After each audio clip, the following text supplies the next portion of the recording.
Resurgent India Knowledge Series in association with Association of Financial Advisors of India presents virtual session on exploring the potential of renewable energy in India.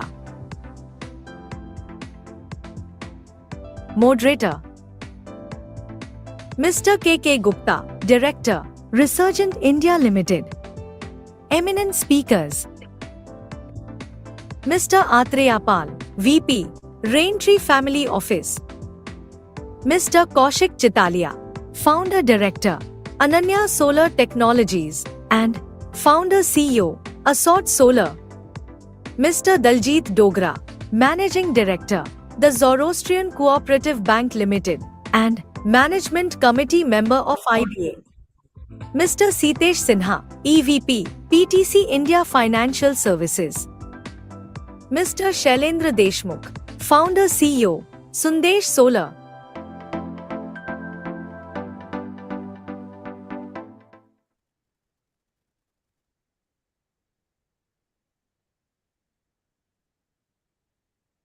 Good evening, friend. Hello. May I start? Hello. Yes, sir. I am K. Gupta here, your host of this program. Today we are discussing exploring the potential of renewable energy in India. I'm sorry that today I think my laptop is not properly functioning. So I'm sorry for that. Because this program is a very important program on the request of my participants, on the request of my members, even bankers. So we decided to have this program and call the eminent speakers, which introduction we have already given to you. So we are with us Mr. Daljit S. Dogra, who is MD of the Zoroastrian Bank, and we are with us Arthreya Paul, who is Vice President, Raintree Family Offices, and Mr. Kaushik, his founder and CEO, Escort, and Mr. Station. I think he will not feeling well, he may not come. And we have entered one entrepreneur, Shri Shailendra Deshmukh. So we are discussing the details about the potential of the renewable energy. As of 2024, India has made significant strides in the renewable energy. Country installed renewable energy capacity stand at approximately 125 GW, with the solar power leading at 82.65 GB, followed by the wind power of 46.16 GB. This rapid growth underscores India's commitment to renewable energy and its aim to achieve a net zero emissions target by 2070. The scope of renewable energy in India is vast, continue to expand the key area, including solar energy, with potential estimate of 748 GW, and wind energy with a target to significantly increase capacity of by 2030 through both offshore and onshore projects. Green hydrogen is another critical area supported by $2.4 billion national hydrogen missions, aiming to produce 5 million metric tons by 2030. Investment in battery energy storage system and smart grid technology is also crucial to support renewable integrations and reliability. Private equity, venture capital, and family offices have shown increasing interest in funding renewable energy projects in India. Family offices with the potential capitals are well suited to support the long-term nature of these investments. The increasing involvement of these investors is driving rapid renewable energy sector, fostering renovations and contributing to the broader adaptability sustainability practices. So we are having a mix of peoples with us. You can say we are entrepreneur also, we are investor also, and we are banker also. So we will start with the entrepreneurs. Who is in this line of the long line of this business since long? Mr. Deshmukh. He is a Shailendra Deshmukh. He is a Bachelor of Engineering, Mechanicals in 97, 2001. I am a Bangalore. Focus on renewable energy project, manually solars, wind project, and assets management. Mr. Deshmukh, we welcome you. Thank you. Deshmukh, Thank you. you are there? Yes, I am Mr. there. Deshmukh, Yeah. Deshmukh, just we want to know what are the risk factor you feel that for setting up the solar power or any renewable energy, because you are the man of the affair. You are locally, you are set up the so many units and you are working as a project and assets management company. Please give your thought on the subject. What are the risk factor you are facing to set up such units? Mr. Deshmukh sir, please. Thank you. Thank you so much.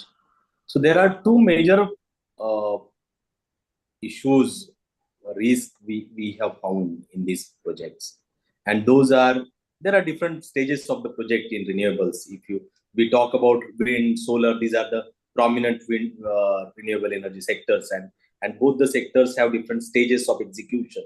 So I will take pre-construction and post-construction phases of these projects. So pre-construction is the most important stage of the project, and then post construction there is a operation period which is the most important, and these are the, there are two major risks involved in this.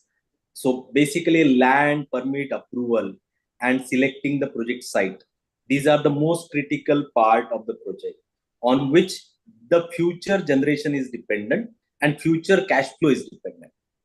So land permit approval, proper selection of site, this is the most critical part of the project, and I think we are present in that value chain of the project very much.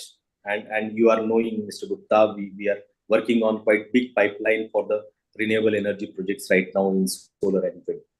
And land permit approval, these are the most critical, and even financial risk are also involved in this value chain of the project or stage of the project, I would say, because right selection of the site is most important, so that availability of all the resources are there.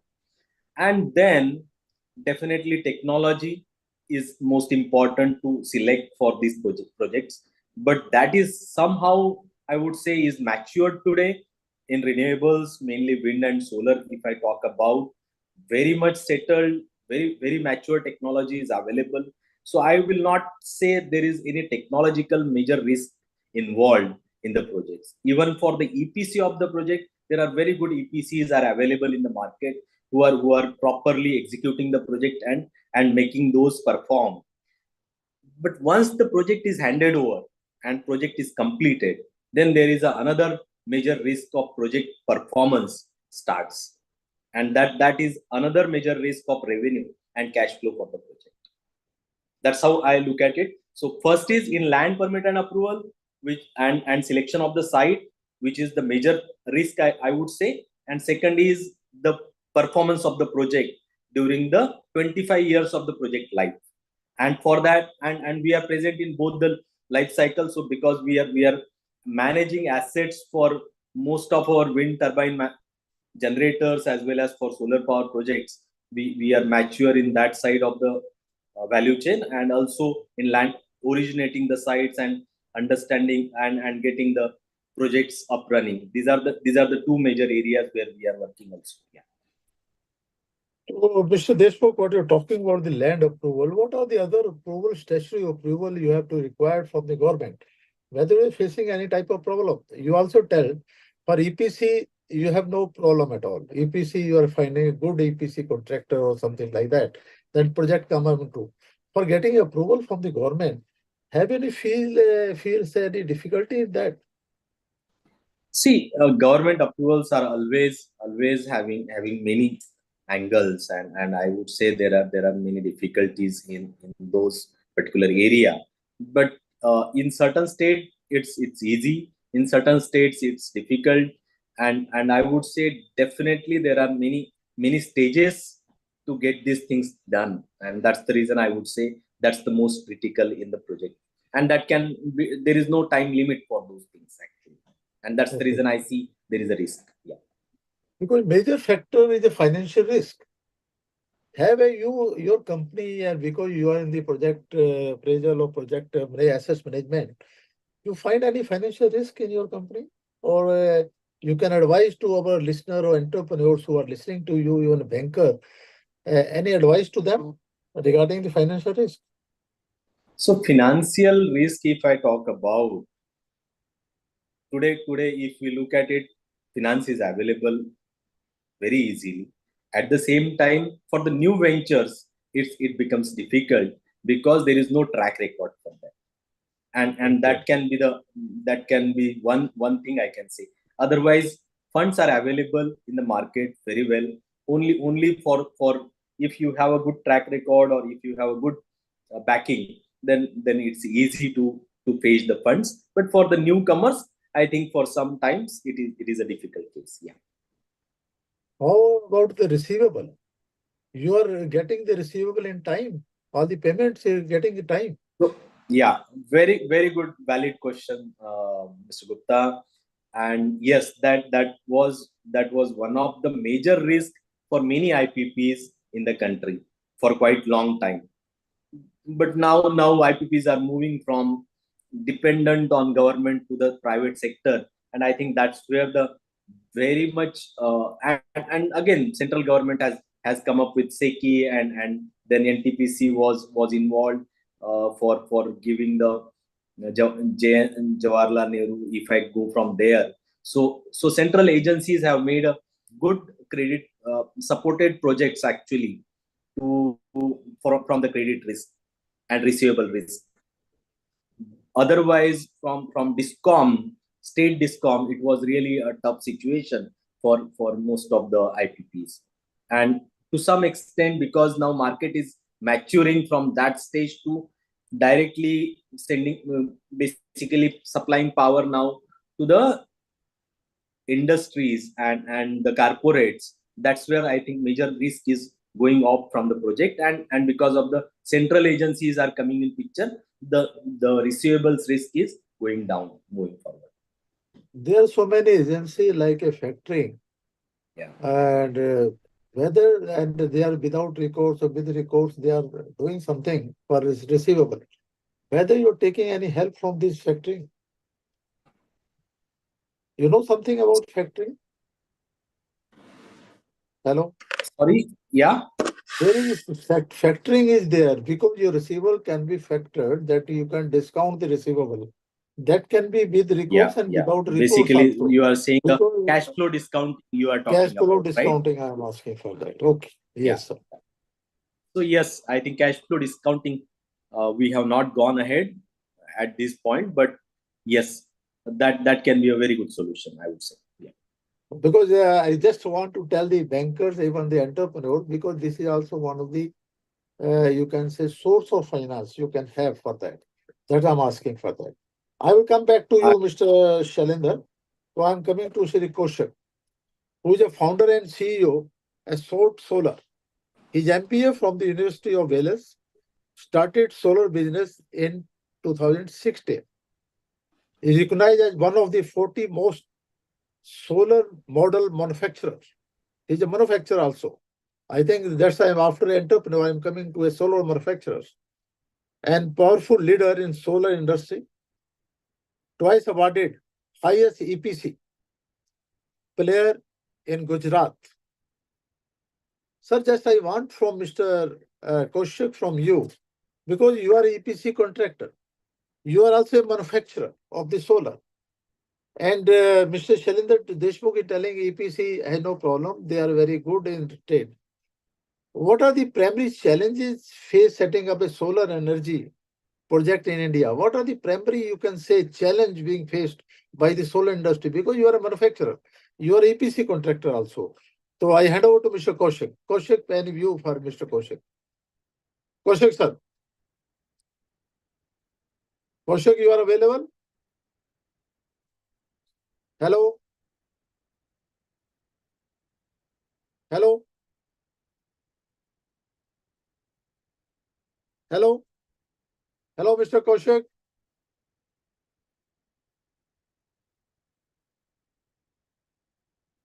Hello? Hello?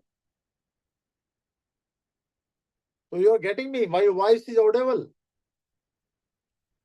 My voice is audible. Yeah, I can hear Sir, your you. voice is audible. I think Mr. Kaushik has some medical issues. He's also not joining, sir. Okay, now coming to Mr. Paul. Mr. Paul is Vice President of the Raintree Family Offices. I think family office is also playing very important role for financing. He is focusing on private and public investment across the capital structure in climate impact business. I think you are the main person, Mr. Paul. So, what I know from you, what are the potential in growth for the Indian solar and wind sector over the next 5 years? Have any planning for that? What do you feel?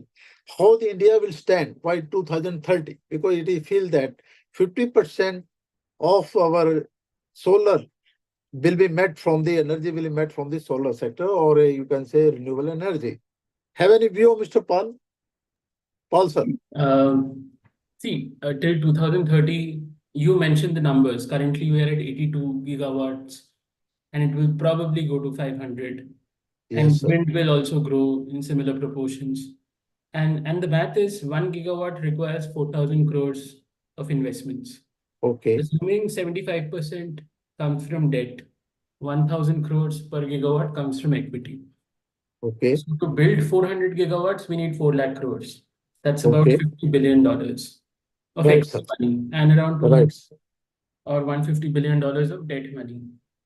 Now, for equity money, the risk is such that one needs a return of at least 15 to 17% in rupee terms of return on Okay. equity for the investments to make sense. Mhm. And for debt, it is what it is. And currently, we have seen some pretty low bids in the recent past, where maybe even that 15% return on equity may not be met. And this is something that is our hypothesis. The founders in the panel may know better. But there has to be some rationalization within that. But yes, of course, there are pockets of energy, pockets of opportunity, even in renewable energy space in India. And one space which I think is pretty interesting is I am personally invested in a spinning company in South India. And that spinning company, and spinning is a textile process where fiber is spun into a yarn, which is pretty energy intensive. And the company used to use quite expensive power from state discoms, and it has replaced it using wind and solar on its own facilities. And the IRR for shifting is actually very attractive. It's more than 18 to 19% equity IRR. So that's a very good replacement of uh, non-renewable energy with renewable energy, and which is very profitable also. So there are many pockets like that which exist in commercial and industrial, which are seeing tremendous growth and which can meet the 15 to 17% equity IRRs. So these are the segments, more profitable segments within the renewable energy space, which we find as equity investors find most interesting. Mr. Paul, just I want to know from you, what are the business make the renewable energy project more attractive? Have any suggestion so that my listener of this program can also be benefited with your views? As Mr. Deshmukh had earlier alluded, uh, timing of land purchase, etc., that is a very big risk. And that is a risk which always exists in most projects. And if some standardization or some service provider comes who streamlines that process of bringing an asset to life, then as a country in India, we will get a lot more yield seeking assets from global countries who are seeking $8 or at 10% US dollar returns. A lot more capital can be mobilized if the initial development process can be de-risked and standardized and done at scale. Mr. Shalendra, you may have more insights than me on this. But that is something which I personally feel could mobilize a lot more capital into renewable energy in India. See, as you said, I'm firm on this. Land permit approval is like major risk in the project at the beginning itself, and most of the foreign funds are very averse of such things, and they don't want to come and put the funds at this initial stage of the project. This stage of the project, if someone comes and fund this 15% or 17% of the equity return is very much possible. In fact, it's more risk. There is a somewhat risk, but at the same time, this is so this is a stage wherein most of the money actually available on the table, basically I can say. And this is a stage, if we could able to supply the pipeline to the most of the PE funds through this, making the say pipeline of say in gigawatts, and make it ready for private equity to fund and take the project forward. I think that is a very good thing to make it happen.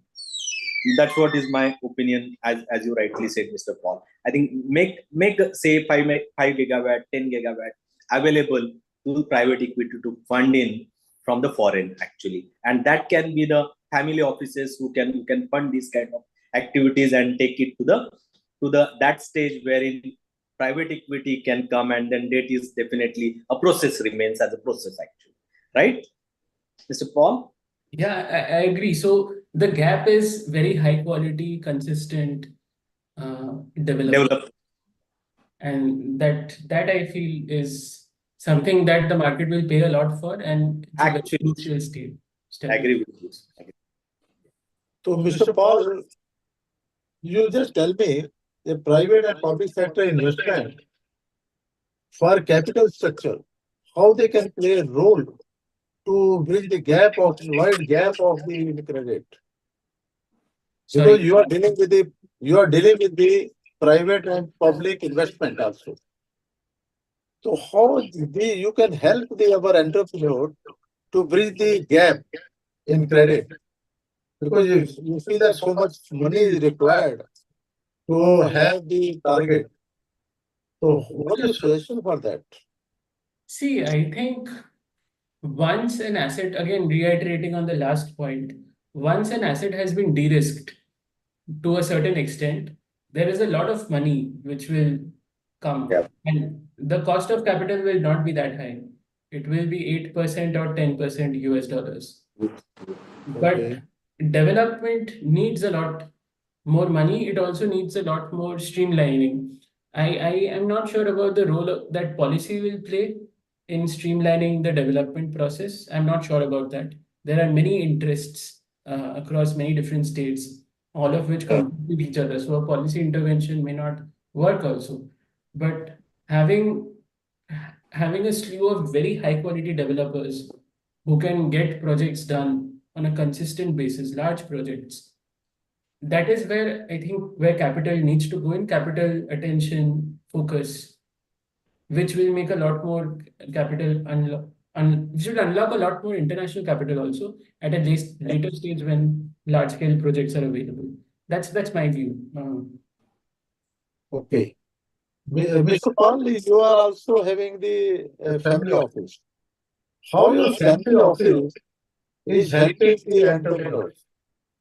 So we are direct investors in climate oriented businesses, and currently directly in energy space we have invested in an energy efficiency business, not a renewable energy generation business. Okay. And our rationale for that was slightly different. So we seek slightly higher returns for our investments. So the energy efficiency business that we invested in earns about 30 to 40% return on equity, and which is why we've chosen our capital to go in there. But I think it's a no-brainer that we will make quite significant investments in renewable energy generation also, and it can be across the capital structure, not just equity. Once clarity emerges about the long-term durable economic characteristics of these assets. So you are helping to raise the capital. We are providers of capital. So what return you are expecting? It depends on the risk attached to that particular investment. But yes, we are market or above market return seeking investors. Okay. So Mr. Pal, I will come back to you. Now I'm coming to Mr. Daljit S. Dogra, who is postgraduate diploma in financial management and BSc from medical. Up unparalleled experience in steering the helm of financial institutions like public and private sectors. Renowned for factoring novel nature strategies, optimizing financial performance, and nurturing culture of innovation and excellence. And he is now MD of the Johnson Cooperative Banks. Welcome, Mr. Dogra. Dogra, I just want to have what is landscape of financing for renewable energy project involved in the recent years? What do you feel that? What is the landscape as per a banker point of view? How you can help, how the banker can be helped for the renewable energy? I hand over to Mr. Dogra. Dogra, sir. Thank you, sir. So, as a banker, we look at the two ends. One is the installation of the units, and then it is the consumer. So, if you look at the landscape of renewable energies, the lion's share is of solar energy, and it will continue to be so that the government is looking at that total share of solar energy in the renewable energy sources would be around 60%, which is at present is around 75%.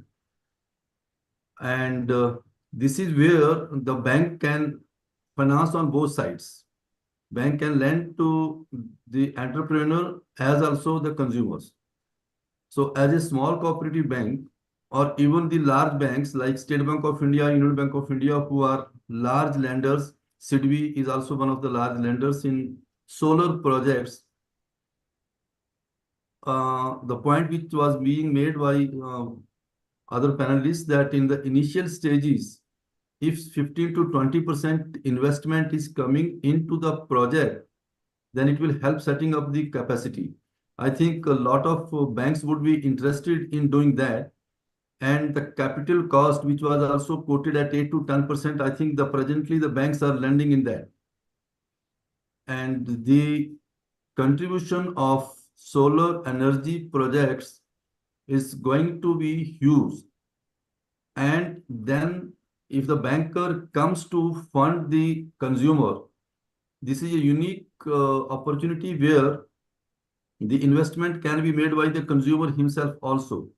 And banks like us, though we may be small, our appetite also may be small, but generally the banks are going to the extent of funding 100%. In fact, we are looking for huge investments up to 1,000 crore in coming 5 years, only in solar energy, maybe on the project side as also on the consumer side, and we shall be going to fund up to 100% of the equipment cost for the consumer. In projects, general rule of thumb is 25% margin comes from the entrepreneur, rest is funded by the bank. So according to our risk appetite, we are okay for that also. And the savings, the return, the period of benefit to the consumer is 25 years. And in 7 to 10 years, we have done initial numbers on the back of the envelope is that 5 to 7 years, the savings are enough to repay the small ticket loans. So we can extend it up to 7 to 10 years. So the life of the project is 25 years. I think this is a huge opportunity for the banks, and a lot of banks are quite aggressive. And banks like us also, we are looking at funds outlay of around 1,000 crore in 5 to 7 years. So we are very positive on this because it is clear cut. Cash flows are generated by the savings on the power bill, and the government support, government push is also huge. like Surya Ghar Yojana, which was launched by government in 24 February, that also is taking off very well. And this is where we can spread our risk also. Very simple to fund, very easy to recover. In fact, the project does not have to go anywhere to generate revenue. The moment you start using solar solution, you are saving money. So I think banks are hugely interested in that. And if you look at the numbers which are given by the government, that what they want to do, if the solar energy by 2030, they want to take from 136 gigawatt presently to 430. The total investment opportunities is above of 18 lakh crores. 18 lakh crores in Indian rupees. So that is the segment which is getting supported by the government. India is uniquely placed in the world that we have the most of the opportunities to tap the solar energy. So I think it is very, very bankable for us. We look at it very, very bankable projects where government is on the back, entrepreneurs are relatively new, and the consumers are there. 140 crore people are there in the country. So everything is very, very good. So this is not only green energy, but this is a very, very, I would say, very rosy picture. So as a banker, we look at it very, very aggressively. And again, I would say 100% finance, rate of interest is around 9% here and there. And entrepreneurs take that stride, and we are walking hand in hand. Very nice, Douglas, sir. So what you are talking about the capital, for 25% margin you are asking for that, whether any policy decision can be changed, any suggestion in respect of the policy decision to reduce the margin and major about the cost of capital. Cost of capital, if you want to investment, get an investment from the market, even a private investor, they want a huge return for the capital. Have any view on that respect for reduction in the margin and the policy decision the bank should take for the solar power, because there is a huge funds are required to meet the targets. Gupta Sahab, if I get your question right, you want banks to invest in equity. That is your question, or you want the margin to be reduced further? I want margin to be reduced. Equity is different issue. Even certain banks may take into that consideration for equity also. I'm just asking for the margin. Whether the capital, so the capital can be reduced. Whether instead of asking for 25%, it can be 10% of, because these are the small sector also. So, And they are a priority of the national. Any policy decision can be taken in that respect by the bank. So, Gupta Sahab, my very straightforward answer would be that banks like us, we look at two things. No, I'm not asking. I'm not asking as a No, as I'm your bank. generally I'm asking as a policy view. Okay, I'm saying that banks generally are looking at the cash flows more and less on the securities. If it cannot be across the board for all the projects, but suppose if a particular project has fantastic or good cash flows, then margin can come down. But margin can come down from 25% to 20, 15 or 10. How much difference that would make, that would depend on the each project. But I feel that banks can take that call, and banks are taking that call, that the cash flows are strong, assured, then the margin can be reduced. But I think the kind of investments which are required, margin alone will not help. There has to be investors' interest generated in the projects. We have to sell this idea that India is a large country. We are basically a sunny country. We have a lot of scope, and this is something which is freely available. So if that is sold to the investors, I don't find any problem. 25% margin can come down to 10% to 50%. It will help only that much. It will help only that much. Thank you very much, which I want that my participants should understand. Instead of 25% margin, they can banker, even all the financial institutions can consider the margin to lower down to 10% also, if they are comfortable with the economical viability of the project. That is the most important aspect. If they are all, you can say PPA, other things are placed, and a unit are coming in a big area where the generation is no problem at all, I think margin can be reduced. Another point, Mr. Dogra, just I want to take, because I'm just asking Mr. Deshmukh also, what are the factoring? whether this receivable can be factored with recourse also or without recourse also. Have any view on that, Mr. Dograji? Yes, sir. Factoring is happening, lot of factoring is happening in MSME space, and it is increasing by the day. Here also, factoring can happen. So banks can definitely, if they have distributor network or the consumer, that can be done. There is nothing stopping us in doing factoring in this space also. Only thing is we have to sell the project, we have to sell the idea to the lender. See, when I say the margin can be reduced, I have to go. See, now the banks are not only the capacity to repay, but intention to repay is also important. If you are able to prove that, then I think it is a money, whether you give as a bill discounting or factoring or whatever way, it is possible. Why not? Hey, that should be because risk factor, we want to minimize the risk factor under a solar power or wind power. So it can be without recourse also. That is possible. I would say, sir, that will not make much difference. See, if I have a confidence in my project and my quality of cash flows is good, why should I mind with recourse or without recourse? See, that very simple thing is most of the time we come across entrepreneurs when they say we don't want to give personal guarantee, right? I'm now speaking from personal, I would say from practical angle. My point is, if the promoter himself does not have enough confidence to put his skin in the game, then why should lender? So that idea, if you are able to sell, okay, I'm there, you are also there as a lender or partner. I don't think there is any issue in factoring, sir. And with recourse, without recourse, we should not mind it. If you want to control the size of the balance sheet or something like that, that's fine. But banks are doing both, with recourse, without recourse. We are doing that. Very nice, very nice. Because Mr. Dogra, you are the helm of fear of the financial industry. You work in a public sector banks also, private sector bank also. Now you're heading a big bank, that is cooperative bank of the Eurasian Cooperative Bank, and you have turned around the bank in a small time. So have any suggestion to the entrepreneur who are listening to you to avail the credit from the bank, how they can be approach the lender to getting a expedite finance for that?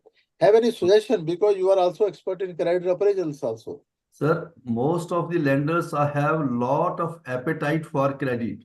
So it is now the lenders or bankers are chasing the business. But if I have to answer the question straight, I would say if we have a good idea, good project where we have our own stake, and if we are able to convince the banker about the cash flows, not the security. Security is only a question. We are not property dealers. We are the bankers who want development. Project should succeed. They should make money and repay. So that is how the philosophy is. And I think a lot of entrepreneurs having a lot of access to the finance. So it is the project quality and promoter's intention. I think these are the 2 points which clicks with the banker, and it is doing a lot of credit growth has happened in the bank, and banks are financing infrastructure projects of 20 years, 15 years, 10 years. Lot of land acquisition issues are there. All these roads which we have seen on public-private partnership, all are built by the financial support of the banks. Poverty alleviation programs have been done by the bank support. There is no security, but this is bankers are always ready to lend, because from where else we make money otherwise. So there is no, and project of any size which we can go up to 15-20 crore. So we are available 24/7. We are in Bombay, Surat, and Pune present. We shall be very, very happy to support these. Our only, I think any good banker will say intention to pay and the cash flows. Very nice, very nice. And now, Douglas, have you touched the cash flow discounting? So now actually banks are more interested for assets-based financing. So I think the diversion is there from assets-based to a cash flow base. Yes, sir. So what your suggestion should be for such power plant, or you can say this is like a wind power or your solar power and this hydro power. So we feel that instead of the assets-based lending, it should be a cash flow lending. Yes, we can escrow the cash flows. Like suppose solar PV modules manufacturers, they have distributor network, dealers network, and then they go to the consumer who installs those modules. So I would say in between, the way we have supply chain finance for the dealers of auto dealers, we can have similar structure for these also. We Very can have. nice. Very nice. So today we have Mr. Kaushik, who was the actually EPC player in the market in Gujarat market, and he got an award for that. I think he's not available now. Kaushik has not joined still. He's not there. Now Mr. Sinha also not there from PTC. So we are asking for Mr. Sinha how the PTC financial services is helping the this renewable energy people. I think we are missing him also. So now I'm coming to again to Shri Shalendra sir, Deshmukh sir. Deshmukh ji, so give your personal experience. Hello, Yes, yes, please go ahead. you are listening to me, sir. Actually, sorry, my laptop is somebody creating a problem. I'm talking No problem. No problem. So, sir, Just because you are a very experienced person, so just I want to touch what are the difficulty, what are the challenges are being faced by your company, so that our listener or the participant should not face that type. What is your suggestion to our participant or how to overcome such challenges to set up a solar power or a wind power or hydropower as some substation or the large stations? And what are your suggestions for that, Mr. Deshmukh? so what are the major problems we are facing in India are right of ways. Right of ways is one of the major project related issue which we are facing. Financial issues, as I was also saying, at mature project, finance is available. There is no doubt, and Mr. Daljit also said the same thing. I think, yeah, if there is a cash flow of the project is intact, then there is no problem about the financing. But the point is, if this cash flow is because of the issues which are beyond the control of the entrepreneur are hampered for some time, how bankers support entrepreneur during that period is very important. And I think that is not sometimes under control of the of at some point. I'm not saying it is a day to day, but that is been covered through insurance and this and that. But at the same time, there are certain things, maybe that is the reason most of the entrepreneurs uh, try to shy away from the personal guarantees, and not because they don't have intent or they don't have the belief in the project. Okay. Any suggestion to the entrepreneur, sir, from your side? Hello, Mr. Deshmukh? You are getting me? Okay, yeah, I'm getting you. So Any entrepreneurs, suggestion from your side? I think if the idea is really good and you have the understanding of the projects, understanding of your business, I think making any enterprise uh, successful is not difficult in today's era, because this is the era wherein finance is available, and ideas can be taken to the mass in an easy way through the mass media, as well as the in knowledge, because we are in the knowledge economy. So this is the perfect timing, I would say, for any enterprise to be successful, as long as the idea is good and you are executing it in a very professional manner. Okay. Now I'm coming, Mr. Paul. Mr. Paul, you are there? Mr. Paul. Yes, I'm here. Paul, sir, any suggestion to our entrepreneur regarding your public and you can say private investment? Any suggestion from your side? See, it is a very fast growing field. Renewable energy, it will be there. It will be much bigger 20 years later. So any market which is already large and it's growing and is destined to remain relevant even 20 years later, it should attract many new entrants. And it is attracting many new entrants every day. One suggestion that Of course, I have never started a business of my own, so I am in no place to give any suggestions Right. to founders. But like from my perspective, if I were to start a business, I would try to find an edge for myself in the business where I have an edge over the competitors. And the edge is likely to remain. Because at the end of the day, it's a fairly commoditized business across the value chain.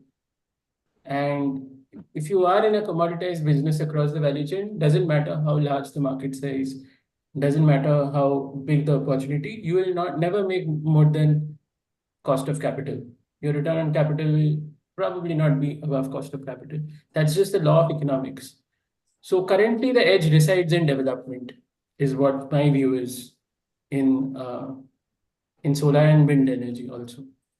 But later the edge may be somewhere else in green and green hydrogen. The edge may be having a distributed manufacturing so that the production of gases happens in multiple industrial centers and you have very solid contracts with locked-in clients.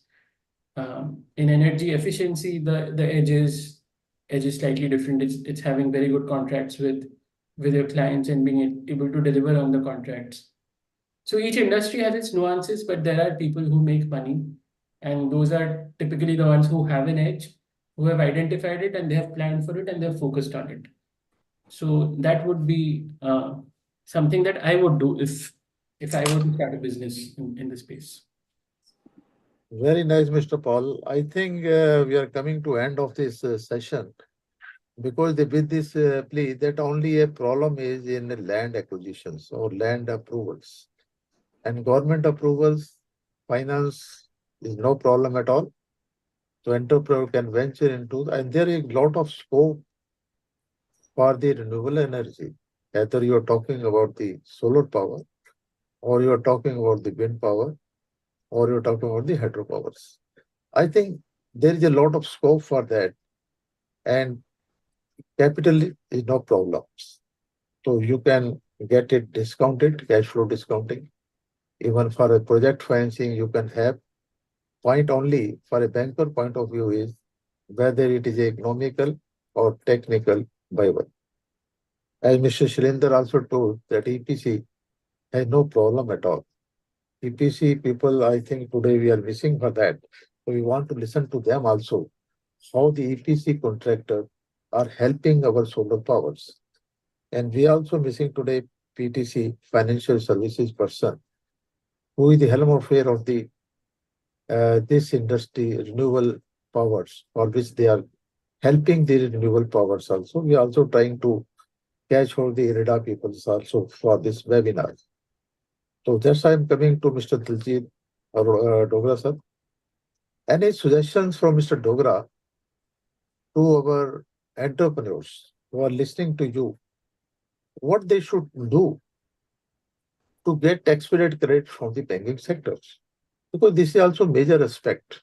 So I'm not talking about your bank. I'm just talking about other banks also, which they take their own time because these require a very specialized type of funding. And this project financing of the solar power or wind power or hydropowers, I think some but banks are in hydropower, some but banks are some hesitant to give a finance because huge money are stuck up under the hydropowers also. So have any suggestion, Mr. Dogra, from your side, which can be benefited to our listener of this program? Mr. Dogra.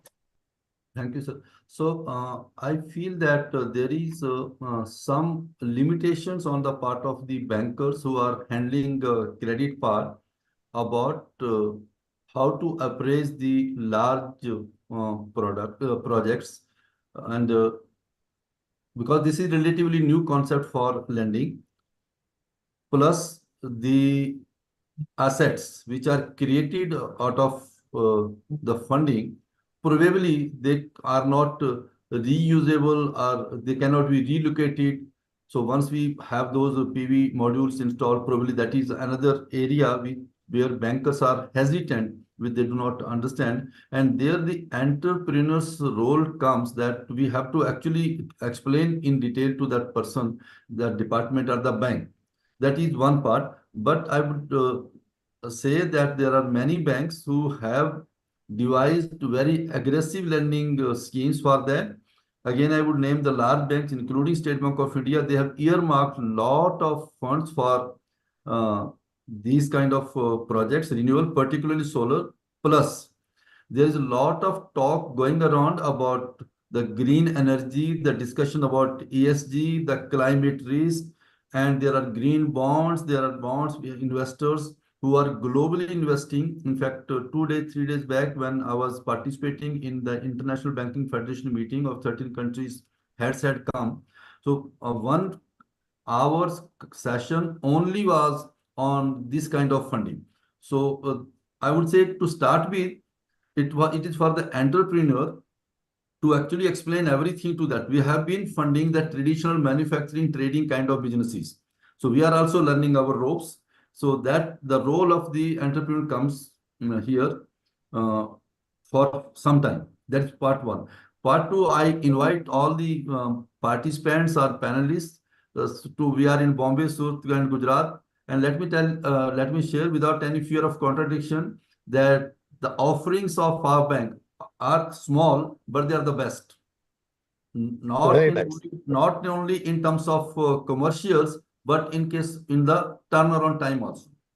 So we have earmarked this business for long-term haul, because this is something which is very useful for the country and very useful for the bank also, and for, of course, for the consumers. So bankers need to be convinced, and particularly the people who are in credit at the top level. There is a lot of clarity at the top level. If you ask at the top level of any banks, lot of clarity, and lot of funds are earmarked at the bank, that my portfolio of 1 lakh crore should have 20,000 crore in clean, neat and clean energy area. So all those things are there. So I don't think there is any thing stopping the banks from lending. It is only a matter of time that the people at the middle or lower level also are convinced and they take the plunge.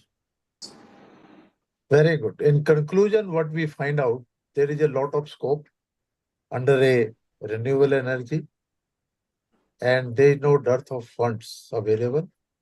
Even EPC contractors are available. Government is supporting them. So I think this is a best way for any entrepreneur to venture into such project, for which research in India. We are a merchant banker, we are investment banker. We also conducting a technical economical viability study for almost all the banks. And we are also preparing DPRs. If any entrepreneur require our assistance to prepare the draft project report, economical technical viability study, and getting a loan from any financial institution, including the private capitals.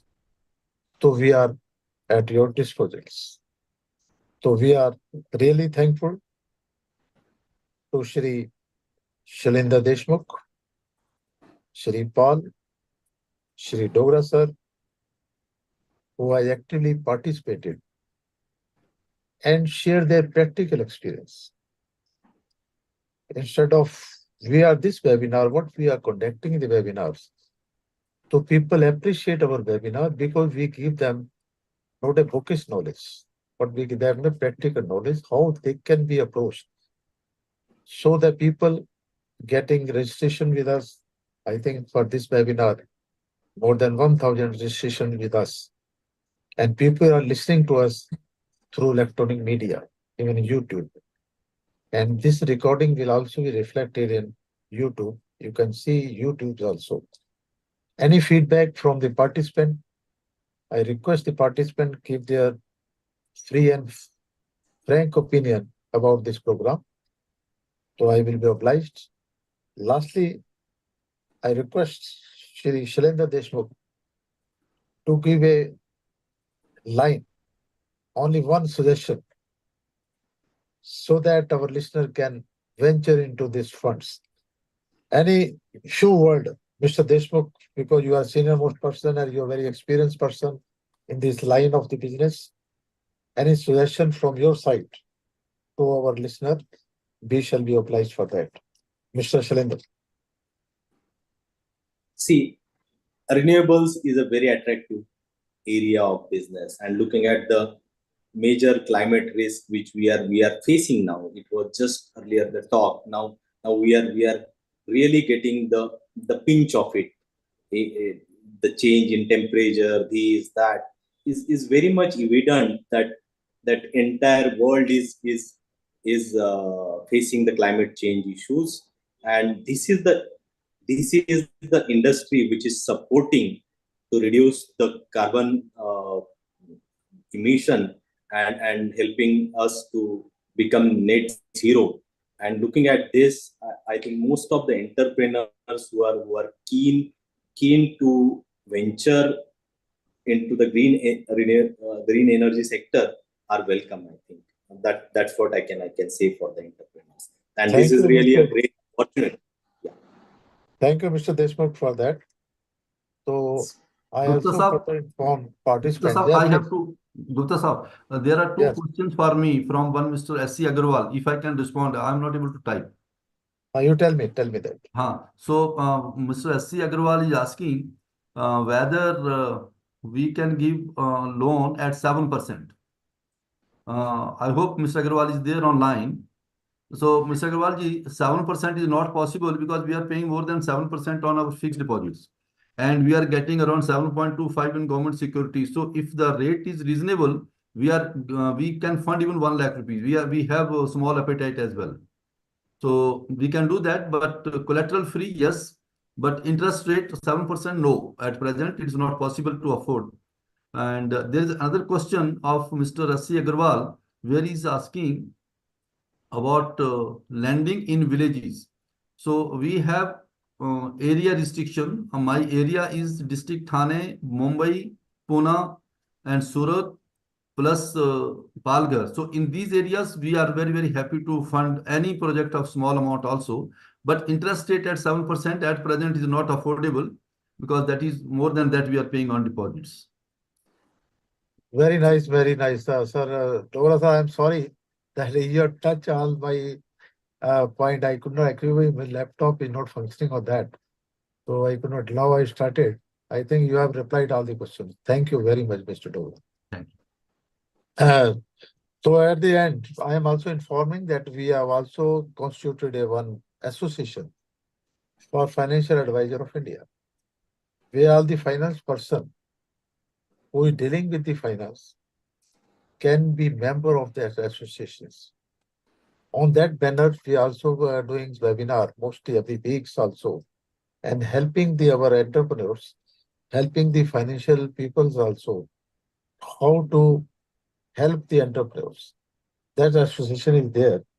So if you want any finance person who is listening to us, that can also be member of that association. In the end, I'm thankful to Mr. Ayush, Mr. Lokesh, Mr. Chaudhary, Mr. Devas, who is off the screen working for us. And I think with their untied efforts, we are mobilizing the participants. Participants are coming, they are discussing their views and giving up their opinions, and also suggesting what type of webinar we should hold under the banner of the Research in India and Association for Financial Advisors. We also financial person with the almost all the chambers. Whether you talk over the PhD chamber, we are talking about CIA, you are talking about the Indian Chamber of Commerce. We also financial person there who is present in the knowledge report, other things are there. So with this word, at the end, I am thankful to the participants, especially who always give us a time to interact with us, to give their suggestion to us. And we are also thankful to our eminent speakers who is sparing their time to bless us in respect of giving their personal experience in their own field. At the end, I'm sorry for today because due to some technical problem with my end, I had to do it on my mobile, and I could not, I think, justify myself. to give you proper feedback, proper informations. Again, still, I try to do my best to appraise you what type of facility you can avail from the banking sector, from EPC contractors, from the government, other things there. With this word, I am thankful to all my participants, all my speakers. Thank you very much. Thank you. Thank Thank you. you. Thank you very much. Okay.